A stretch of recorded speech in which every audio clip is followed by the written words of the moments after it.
Hey my friends, how's it going? It's Ultimus, and for today's video we are going to be talking about our weekly roundup, of course, of what there is to do this week in World of Warcraft, the weekly quest, world boss. We also have some information coming out as far as PvP seasons are concerned. We're just going to try to get as much of this in as quickly as we possibly can, for the sake, of course, your time. No sense in drawing this out any longer than needed. Of course, every week, as we mentioned before, don't forget to come over here in Dalaran, outside of the Violet Hold, and turn in either your order resources or your gold over here with Archmage Landaloch. Of course, and then you can use Archmage Timir here for your weekly quest. Now, this one is for the Cataclysm Time Walking Dungeons. If I'm not mistaken. Yes, cool. So, Cataclysm Time Walking Dungeons. Complete 5 of those, and you get your cache of Nightmarish Treasures, which will drop you a piece of gear from Emerald Nightmare. Of course, you'll get your Accolade of Victory, which in my case, because of my current artifact level, grants me 18,600 artifact power. And then you're going to get a Seal of Broken Fate if you're not already maxed out on them. So, there's that. Which is pretty cool. Again, so again, you're going to get not necessarily the Curious Coin, but your Seal of Broken Fate, which could be nice instead of, spending gold or order resources on one of those coins. You can get it through this quest, which is good to know. Also, WoW's 12th anniversary ends on the 30th, which will be when this video is going live. Ends at 11 a.m.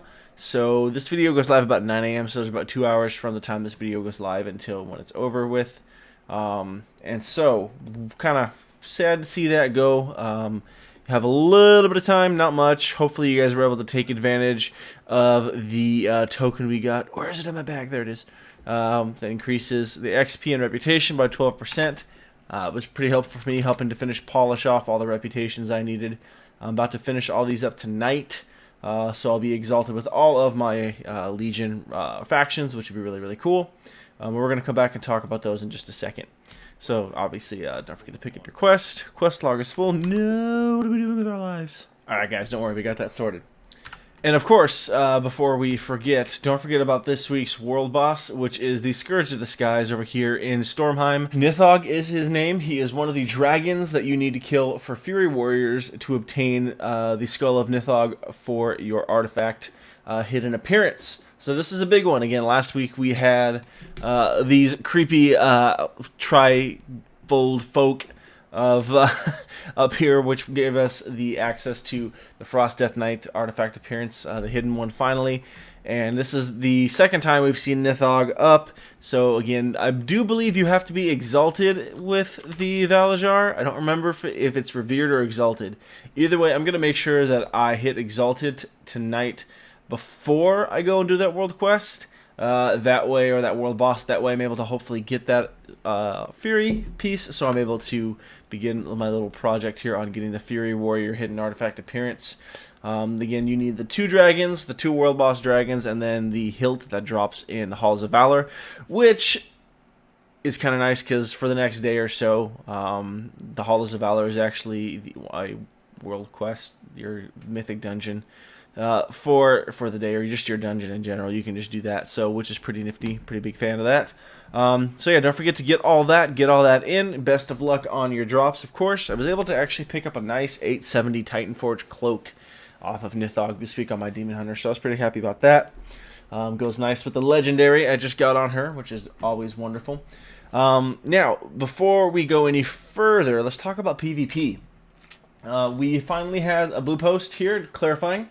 The end of this first season for PvP in Legion is on December 13th. Cool. So December 13th is the end of Legion Season 1 PvP. They're saying it is not directly attached to the dropping of patch 7.1.5. So again, their goal for Legion PvP this season was to have seasons that were rolling independently of the content patches. So we're getting content patches, we're getting seasons, so there's always just a constant flow of content coming. I don't know what the head roll thing was, but it's symbolic apparently of just a flow of content. So it says, I'm just going to read the post verbatim. Attention all arena and battleground competitors on December 13th at 6 a.m. Pacific Standard Time. Legion PvP Season 1 will come to a close, but the battle will pick up just 2 hours later at 8 a.m. Pacific Standard Time when Legion Season 2 begins. Okay? So they are recommending that, of course, as you are pushing for a rating and ranking, and you're waiting for those season rewards to be handed out, not transferring your characters, server changing your characters, name changing your characters, all that stuff. Just leave your characters alone until those rewards are handed out. Then you can do what you wish with your little avatar. So keep that in mind. Now, additionally, they're saying after Legion Season 2 concludes, let me make sure I'm picking up in the right place, actually. Or we should actually start here. The Elite PvP gear appearance will be the same in Legion Season 2 as it is in Season 1. If you are unable to complete your set in Season 1, you'll still be able to collect your missing appearance during Season 2. So the Elite appearances will remain the same. That one is getting some mixed opinions on it, that's for sure. Additionally, after Legion Season 2 concludes, we'll be adding the ability to purchase the complete Elite appearance set from a vendor. This will only be made available to players who have earned access to the Elite set by reaching a PvP rating of 2,000 or higher in any rated battleground or arena bracket during Legion Season 1 or 2. So very similar to what we saw in Warlords of Draenor. The color schemes might be swapped around, not sure.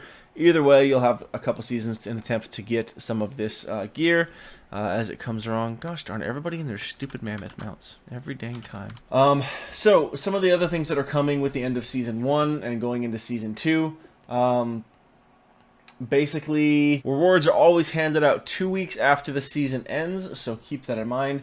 And then when Season 2 comes out, the number of times you can prestige will increase from 4 to 8. So currently we can prestige up to 4 times now. It's going to be bumped up to 8. So if you are trying to keep up with that, definitely encourage you to keep up with that. Keep the pace going, and good luck on hitting those prestige ranks. I personally just hit prestige rank 1. If I'm not mistaken. Yeah, I don't know where my little icon thing is there, but I did it. I did it a little bit ago, which was kind of cool. Oh yeah, there we go. Sweet. Prestige level 1. We did it. Excellent. See, proof. I'm not lying. So I'm pretty happy about that. The item level, the base item level of all of our PvP is going up. So what you're looking at here, just look at the base levels of everything, is the gear you're going to be earning based on a rating of 0 through 1399 is 855 is the base item level. 1400 through 1599 is 865. 1600 through 1799 is 875. 1800 through 1999 is 880, and then 2K through 2199 is 885. 2200 through 2399 is 890, and then at 2400 plus is a whopping 900. So everything from 2K through 2400 is going to be Elite gear, and everything below 2K is regular Gladiator appearance gear still. Trying to think what else. They also did mention the item level of PvP gear rewards from skirmish, battleground, arena, and raid battleground victories will increase with Season 2, but the transmog look will remain the same as Season 1. So some pretty cool things coming down the pipes. Again, remembering the end of the season and the start of the season is rolling around very quickly, so a very just immediate turnaround, basically. Most people won't even be awake and around, more or less, at least the majority, from what I can imagine. Will probably be more or less away from keyboard or sleeping or something when the season ends, and then when the next season starts. So very cool that we're seeing a turnaround very quickly. Rewards, of course, will be handed out 2 weeks later.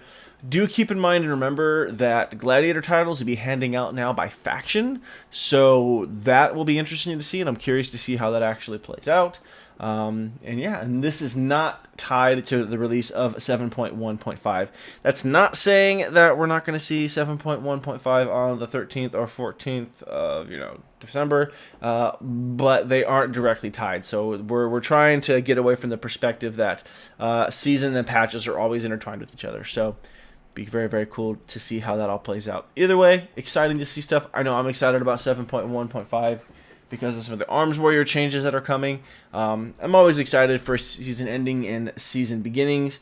just because it's always cool to see everyone pushing for rating and just seeing some of the top tier players show up and just push and compete. It's fun to watch. I enjoy it. I'm obviously nowhere near glad, so I'm not even worried about it really. I haven't really got to do as much PvP as I really hoped this season, which is kind of a disappointment. I just am having the hardest time, and I don't know why. I don't know what it is. But I'm thankful for other content, so there's that. But anyways, I digress. That's another video for another time. That's pretty much going to do it for this video, guys. So, as always, thank you so much for watching. I hope you enjoyed. Good luck on your world quest this week. Good luck on your PvP queues and you're pushing for rating now that we have a date for the end of season. Good luck, Fury Warriors out there, on making sure that you are ready to go for getting all of your hidden artifact appearances, and hopefully this might be the last leg of that quest for you and everything else that you find yourself doing in WoW. So, as always, guys, thank you so much for watching, and I'll catch you next time.